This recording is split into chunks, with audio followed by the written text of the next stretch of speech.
তো বৌমা তুমি এসে গেছো? বলছি সব ঠিকঠাক করে নিয়ে এসেছো তো? মা আমি সব পেয়েছি, কিন্তু গরম মশলা না কোথাও পাইনি।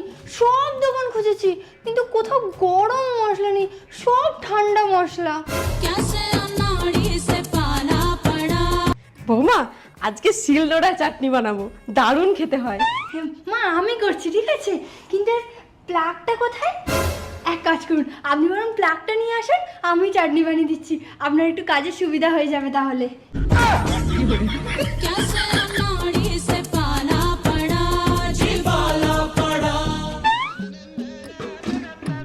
বৌমা বলছি এটা হয়ে গেলে ধনেপাতাটা একটু উপর থেকে ছড়িয়ে দিও তো। মা ওপরে তো চলে এসেছি, এবার এই ধনেপাতাটা কোথায় ছড়াতে হবে বলুন।